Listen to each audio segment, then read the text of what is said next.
about what we are going to learn today. First, we are going to learn about the meaning, and then the characteristic, and then the types of corpus linguistic. Alright, we jump to the definition of the corpus linguistic. As you can see here, corpus, as we all know, it means a large amount of text. And then linguistic, as we all have learned, it's the scientific study of language. So we can conclude that corpus linguistic is the study of language using a large amount of text. According to Kennedy in 2001, corpus linguistic are the compilation of analysis of collection of spoken and written text, the source of evidence that describing the nature, structure, and the use of language. So basically, if you don't have a better understanding about this, corpus linguistic is some kind of database that put together all the language that we use, because if we want to make a language to be a science, we have to back up our statement of evidence. So that's why the function of the corpus linguistic. And then we move to the characteristic of the corpus linguistic. There are a lot of characteristics of the corpus linguistic. First is quality, quantity, equality, simplicity, variability, retrievability, argumentation, and documentation. I will make this fast.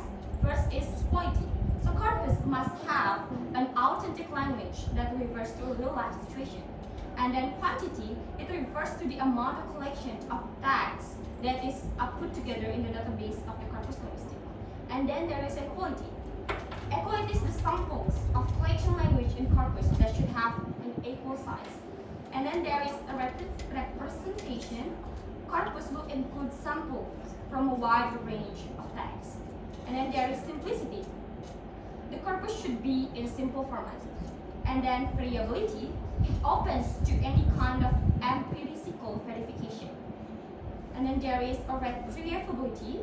Retrievability means that language stored in corpus should be easily usable and easily accessed. And then there is argumentation. It means that all the linguistic changes that occur in course of the time are registered in corpus. And then there is documentation. And documentation is the process of classifying and annotating tags. And then we move to the types of corpus linguistic.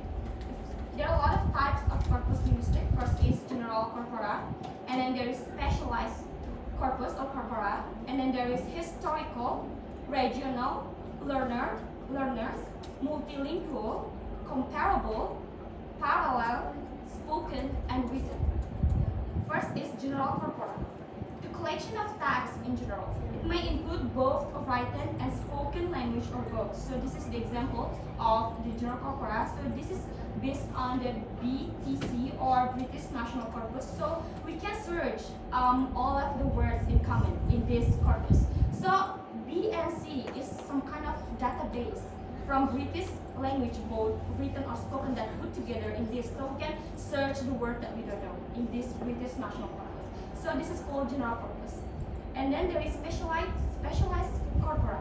So a difference from the general. So specialized corpora is the text that are spatial in nature or called specialized corpora. Special corpus has spatial purpose behind it. It represents use of language in a particular time. This is the example of specialized corpora. So this is used only in Michigan University. So this corpus only used by the people or the students that attend the Michigan University. And then there is historical or diachronic corpus. It is the collection of tags from a different period of time. So as you can see here, the example is Helsinki corpus. So this is some kind of historical corpus, so we don't know when it made, but there are a lot of words in this corpus. So you can see here there are at least 1.5 million words in this corpus. So this is the corpus, Helsinki corpus. You can search it. And then there is regional corpus. Regional corpus represents a regional variety of language. For instance, a dialect of a particular language. So I give the example of regional corpora. So we can see the corpus or the text that's used in British language. So you can see the video here about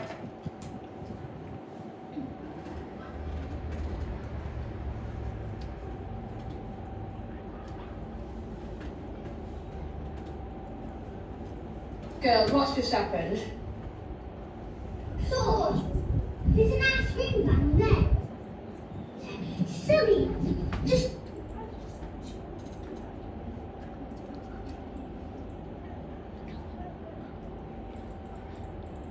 Girls, what's just happened? So, there's an ice cream van there. Silly. Just 2 ice creams with 2 chewing gums in it. Yeah. For bloody £9 for 2 of them. £9 for 2? Yeah, £9. That is going to get nowhere. One that comes with ice creams out of £1 a piece. Or £2. That is going to get nowhere with that. No, he ain't, is it? No, you know he ain't. That's well done, isn't He it? should go. And he only does bloody hard. Stuck there with a cash. Bloody hell. That's well done, isn't it? Bloody well, man. Yeah. Yeah, they can hear me. Alright, that's the example of regional corpus. So this is some kind of dialect that used by only a small part of society, especially in England. And then there is learner's corpus. This is the collection of texts that is produced by the learners of the language. For example, we learned language, so there is a dictionary of language. So this is the example of learner's corpus. It is ICLE. You can search it in Google. And then there is comparable corpus. As you can see from the name, it compares 2 or more than 2 different languages. That is called comparable. So for example, we learned English. Our first language is Indonesia, so we need English dictionary to learn English language. So this is the example of comparable corpora. So we compare what is the meaning from this word in Indonesia and this word in English. And then there is parallel corpus. The study of 2 or more corpus that's translated from single language, that is called parallel corpus. So the translator and the learner use this corpus to investigate the similarities and the dissimilarities in the language involved in the parallel corpus. So this is the example. So for example, there's a book in English. So you can see the title, and then if we translate it into Indonesia, so this is called parallel corpus because we translated the meaning from the original version into our language. And then this is also the dictionary of parallel corpus. You can search it in Google. It's called Glottopedia. And then written corpora. This is the most famous part of corpus because it comments. For example, it's newspapers, novels, dramas are written corpus. As you can see here, it's written. And then there is spoken corpus. A spoken corpus is a database of speech, audio, or text transcription. So this is the example of spoken corpora. You can see here. All right. Okay. Next is quiz.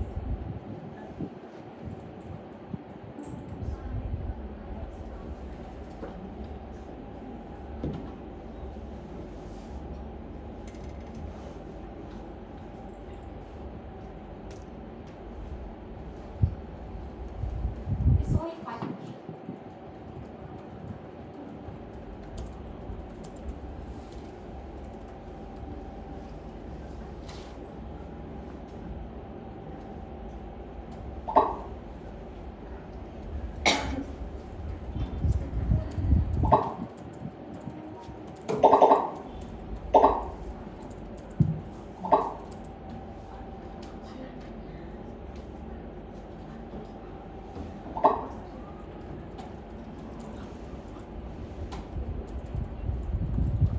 All right, are you start now?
class to